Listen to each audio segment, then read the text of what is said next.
Good day, my fellow entrepreneurs, and you're welcome to yet another exciting episode of The Entrepreneur with IBM Bangis. I am IBM Bangis, and I remain your host for this show.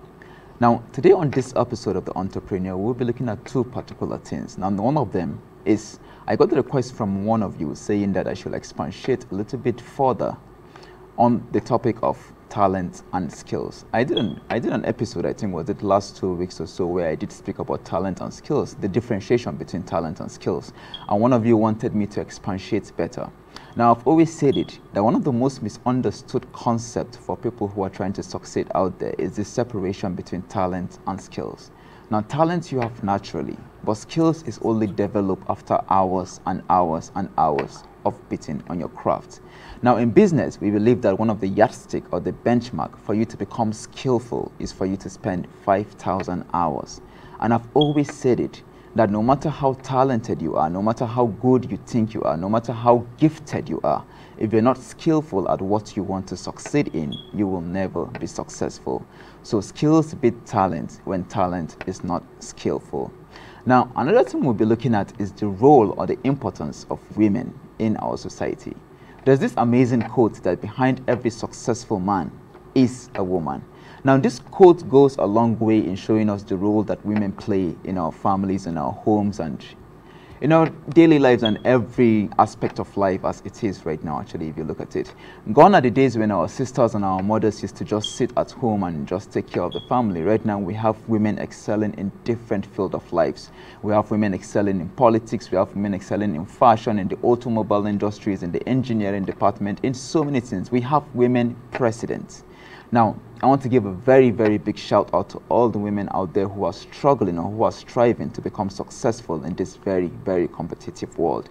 Now, just like every other week, today I have an amazing guest in the studio here today with me. She is the founder and the CEO of Ziklan Red Dishes, but I will be introducing her after the break, so do stay tuned for the break.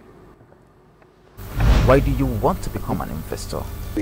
It's an abstract, and I think I would say it's based on our wits or our chances. It's a risk. First of all, you have to have general understanding of that industry to start with. Imagine you doing a transaction between Nigeria and China and it delivers within a spirit. How I got to make that money, the profit on it, I don't know. But you get faced with few challenges and you feel, oh, it's time to give up. Maybe this thing is not for me. It's not for any of us. Consistency, you have to be honesty, you have to. Business, if you are being honest. I am IBM Bangis, and I remain your host for this show.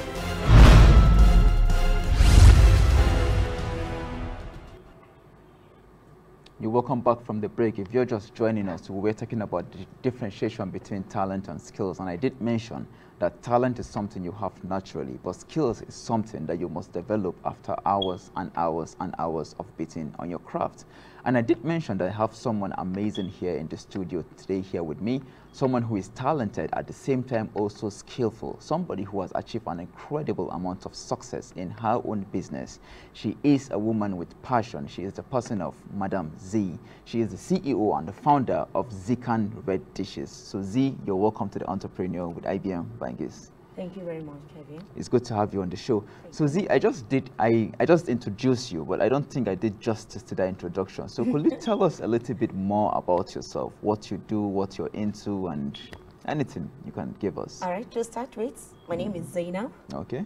Adiola Adebukola Asan. Okay. A mother of two. And was a journalist. Okay. Let me tell you how the story started. After my school, started with AIT, journalist for 8 years. Wow. Newscaster, reporter, and at the same time, a program presenter. Okay. From there, I felt, okay, let me just live the social life, like the public life. Which That's the we media call it. life. Yeah, Okay. the media life. Okay. So I stepped down from media to start with insurance. Okay. Wow. Yeah, I started with Name Insurance. From there, I became a branch manager. Wow. While in between, I started my catering service. Okay. Because okay. I started cooking at the age of 9. And from there, I love cooking. When they asked me, what's your hobby? I said, cooking. And some people were like, wow, cooking? Why some people say they don't like going into the kitchen. I can cook from morning to night and I don't even care. So from there, I started gradually And I felt like 2020, it's time for me to say goodbye to people, to say yes, sir. Just like we Africans say it. So you became your own boss, right? Become my own boss. Yeah, that's Zainab. Okay. All right. Well, if you look at it, actually, entrepreneurship is seen as a very hard path, especially for women because of, our cultural beliefs and our religious beliefs here in Nigeria. Yes. So given that is a hard path, how are you coping as a woman entrepreneur? And have you ever been intimidated on this path? Yes, but I've always been prepared. Okay. Being a journalist, you had to be bold, ready to face anything. So from there, I already had that at the back of my mind, that no, you really had to do this. Exactly. All the job I've done at the past before being my own self, it's a job that you had to face a lot. Okay. Being a marketer in an insurance company, it's not something easy. You can sell money to people, but you cannot sell what it's not visible to people. Exactly. So it's kind of difficult right from there, and I got used to it. So coming into my own, I already have it at the back of my mind that this is going to be tough, Zainab, and you still have to go for it, no matter what. Exactly. For you to succeed in anything you do out there, I think one of the fundamentals is for you to understand your why you're doing something. Yes.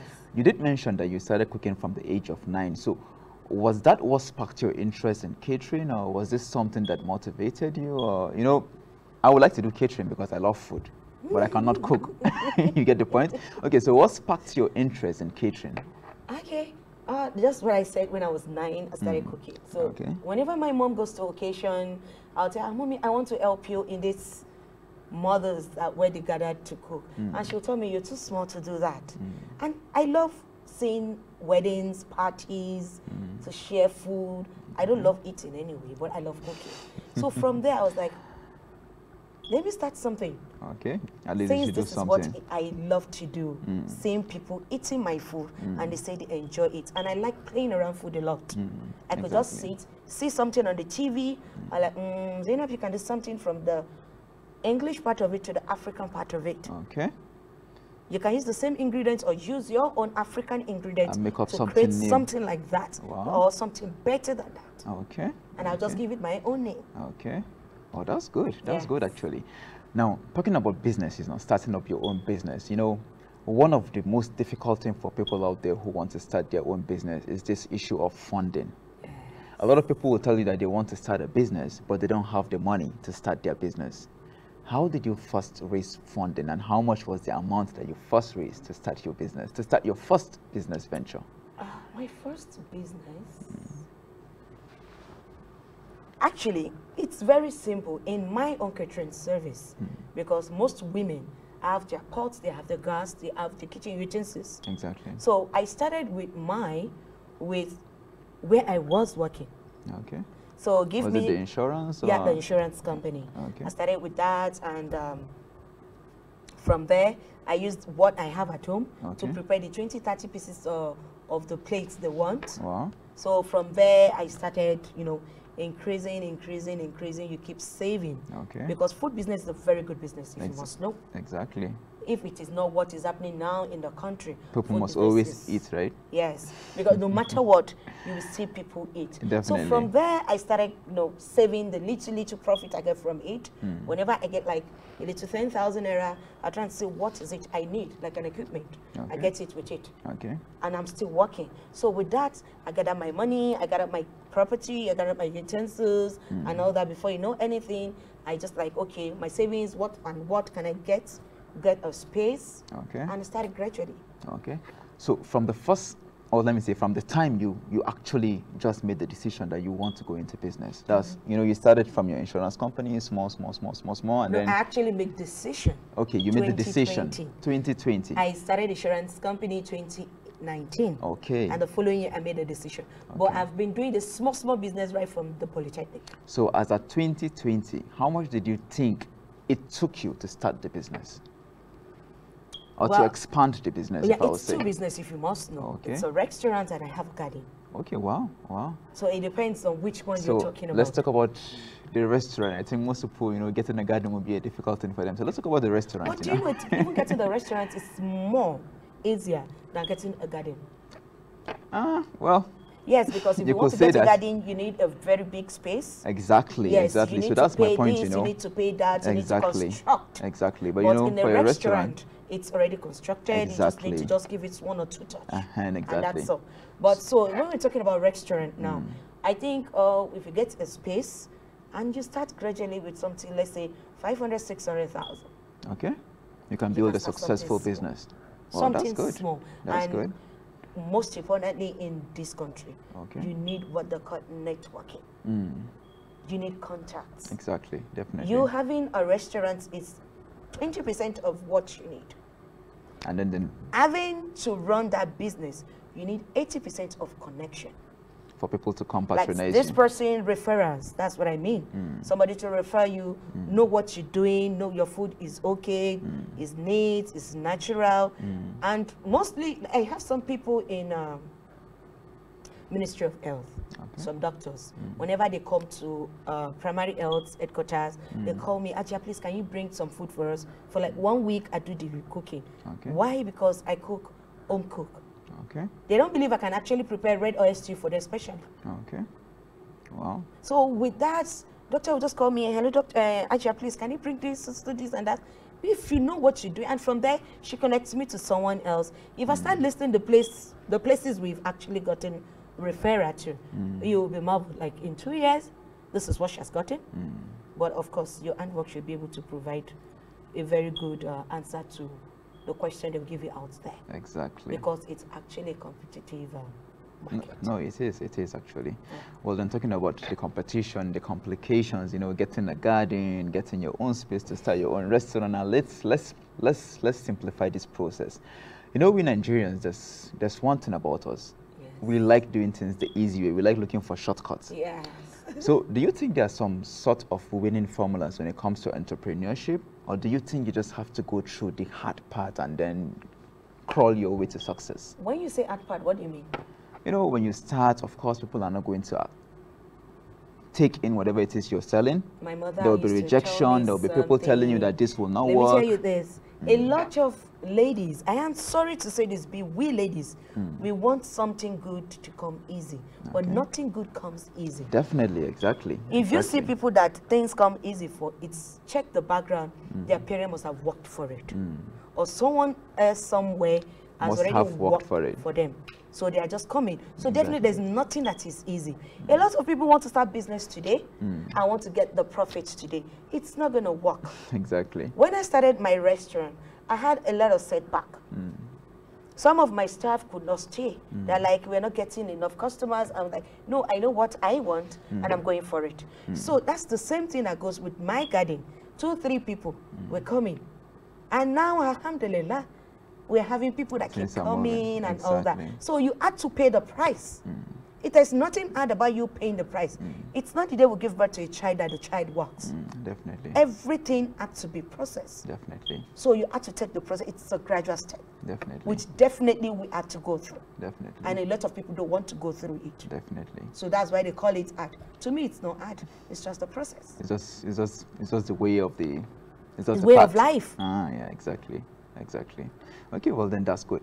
Now, Z, talking about the process, you know, learning, going through the learning curve and learning everything you've learned, knowing what you know now, if you were to start again all over, what do you think you will do different compared to how you did it when you started? What is it?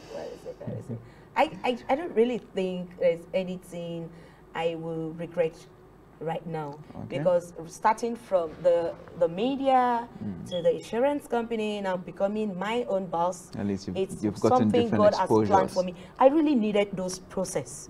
I needed the boldness. I needed to be patient. I need to learn to know the hard way. So all of those things were just preparing me to become who I am today. So I'm not regretting anything that I've passed through. So having to change is going to be the same process. I always thank my boss in the media. I thank my boss in the insurance company, because especially my boss, I would say Mr. Davis. It's somebody I will always say thank him to. He trained me for 6 months. I know nothing about insurance. So he told me, Zainab, you need to be bold. Whenever you go somewhere, don't look as if you're begging them.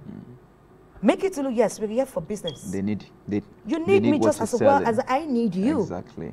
Don't go there and say, sorry, sir, please, I need to do insurance. At No, least you need to go be in bold, and, right? good afternoon, sir. I have something you Yeah, need. yeah, I have something you actually need to be of definitely. more favor to you than I. Definitely. So I always say thank you to that man. Okay. Well then, that's good. Now I'm talking about, the challenges and all the stress and everything you have to come through or you have to go through for you to become what you've become right now.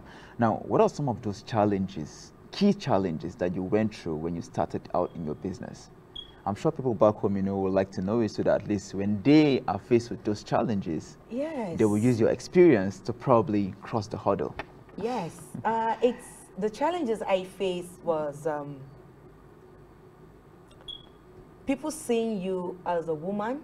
The Okay. first thing they look at is your body. They don't look at your brain. And it actually got to me at first.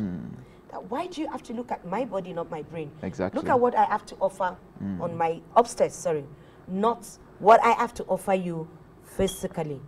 Look at what I bring to the table. Well, looking at the ladies, they're like, oh, hello, how are you? But the moment you let them know, sir, we can actually do business. Ma, we can actually do business. They take you more serious. Of course. The truth is, in Abuja here, they appreciate to do business with women than men because they believe when a woman says business, it's business. And when When a it's man says pleasure, it's business, you think it's not business? I know. I've encountered a lot of people in the government offices, in private organizations, Exactly. one-on-one and all that. So when I tell you, a lot of top people prefer to do business with women because they believe they are more serious than some men. Okay, well then, I wouldn't say I agree with that. I would say if a woman says it's business, it's business. If a man says it's business, he also means it's business. Sometimes. Okay, no problem. I'm talking about government. You just mentioned Abuja, you mentioned government office. Now, how do you think government policies affect businesses in Nigeria? Are they favoring businesses? Are they making way for businesses to prosper? Or are they killing businesses? I will take it from that from that expression is a bad thing, right? No, it's not. While I said two things, from the good part and the bad side. Okay. A lot of us in Nigeria, we are not ready to pay the price. Definitely. We just want things to be easy for us. Looking at the Western world, you pay tax, you pay practically everything. But we Nigerians want to cut corners. Definitely. Which is not right. We're not supposed to do that. That's the good part of it. I think government wants to do something that whatever you are using, you should be able to pay for it. Exactly. Why would you want to do a business that you just do 30% of what you got to do the business and you want to get a profit of 70%? It doesn't work like that. Definitely. A lot of Nigerians want it to work like that. It is not possible. Exactly. Yeah, let's go to the bad side. The people managing the old thing, the old policy. A lot of people have personal interest. So it's really affecting we that are actually trying to struggle. Like, let's just give the diesel part. Diesel has a lot to do. No, it does. It does. Because from the diesel parts, people that are supplying perishable goods are now increasing the price. Exactly. And you wanted to improve. Okay, let me just give you an instance. Like, you sell the plate of a food like 2,000 naira, just an instance.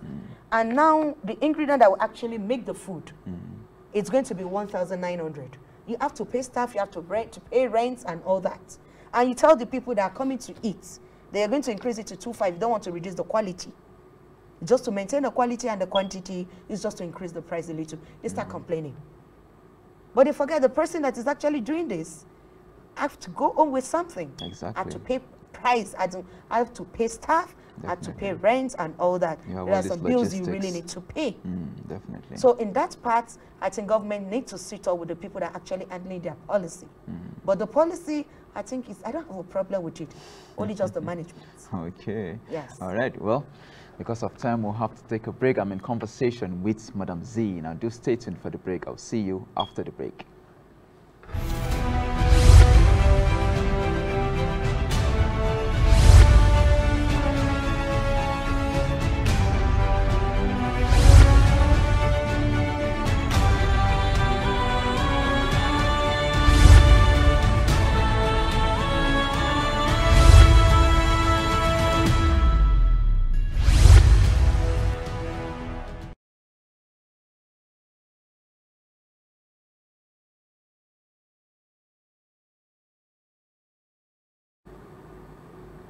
Well, you're welcome from the break. If you're just joining us, I'm in conversation with Madam Z. She is the CEO and the founder of Z Red Dishes. Zican Red Dishes. Sorry, Zican Red Dishes. Yes. So, Madam Z, now let's talk about the first time you started out in business. That very first moment, you know, you started out and someone told you no. How did you take that? And how were you able to overcome that? Because I think for most people who are trying to start out in business, you know, they start out and maybe, you know, they get this beginner's luck, as we call it in business. You start out a business, you're not good at it, you don't know anything about it, but everything seems to be going right and you make some profit until you meet your first hurdle. So how were you able to overcome that? What did you do for you to become what you are right now? I've not overcome that because we're still getting some no. Oh, really? Yes. Up until this moment? Yes. Okay, so then how are you overcoming that? Yeah, whenever I get the no, I was like, I'm on the right track. Okay. So because I have this belief that the moment I get something that is too smooth, Zainab, watch it. I tell myself that. So, but I have a little, my own belief is the no I get is a challenge for me. It's telling me that's where you should continue. Exactly. So when the no is becoming like 60% to the yes, that's where I try to check, and it's 50-50, I move on. If it's still 40-60, I say no. But most importantly, at night, I go back to my Allah and say, you placed me here. Definitely, you have to go back to God, You are right? the one that sets my feet here. You know what to do. Give me the solution to these problems That's I'm all. faced with. Exactly. Talking about no doesn't mean no. I think actually, you know, I myself was in network marketing. And one thing they've taught us is that if someone tells you no, he doesn't mean no. No. He means I don't understand what you're saying. So or expatiate get a better better. place. Definitely. So no doesn't mean no.